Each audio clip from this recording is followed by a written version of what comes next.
Good day, Doc Bellas, and good day, classmates.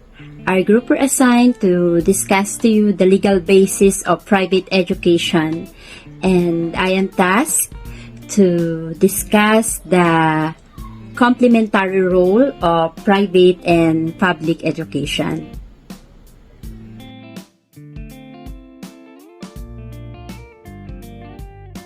But before anything else, let's have the synopsis of what the private and public education brings about.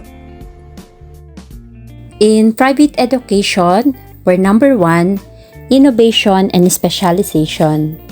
Private educational institutions often have more flexibility to innovate in their curricula and teaching methods.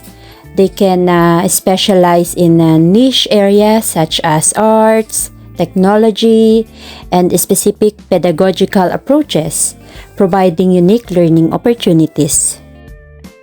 For number 2, we have the quality and competition, wherein competition in private sector can drive a focus on quality.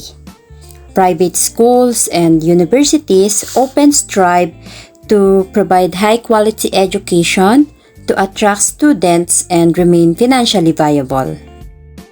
Next, we have the parental choice, wherein the private schools allows parents to choose an institution that aligns with their educational values and goals. So, this choice can lead to more personalized and tailored educational experiences, such as educational philosophies, specialized programs, customized learning environment, religious and cultural alignment, parental involvement, and options for special needs. Lastly, we have the flexible funding, wherein the private schools often rely on tuition fees, donations, fundraisings, and events and endowments, which can provide a more flexible funding compared to public institutions.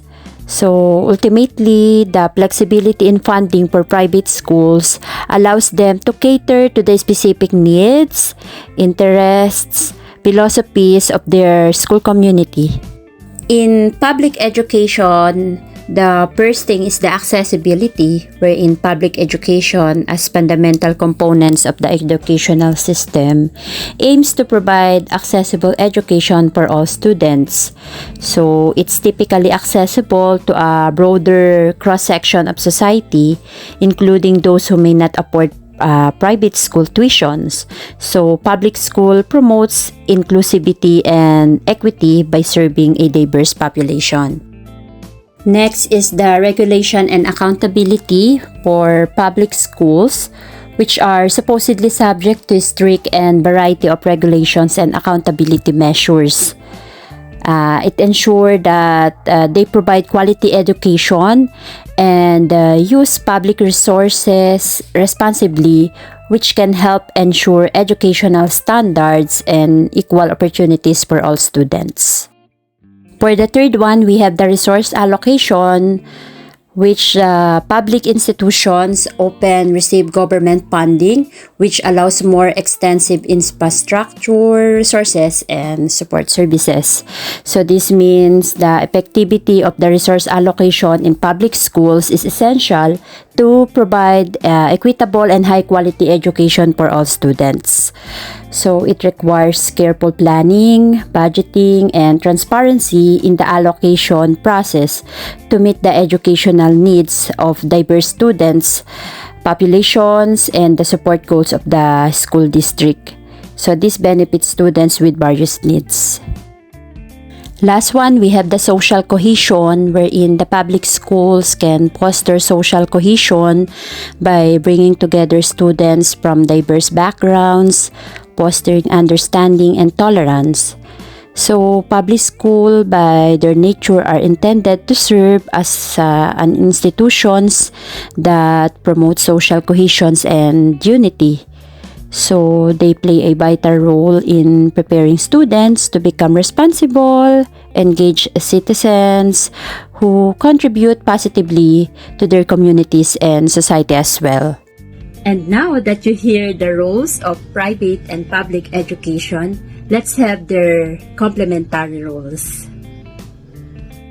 I have only 4 complementary roles of private and public education, wherein number 1, the choice and diversity. The existence of both private and public education offers a variety of choices, contributing to a well-rounded educational landscape. So, parents and students can select the institution that best aligns with their educational goals, values, and beliefs. So, public and private schools have distinct but complementary roles in providing choice and diversity in education. Public schools aims to offer accessible and equitable education, while private schools provide diverse educational options and innovation practices. So, this balance allows for choice and diversity in education that can meet the varying needs and preferences of students as well as their families. Next, we have the innovation and best practices. Public and private education can learn from each other.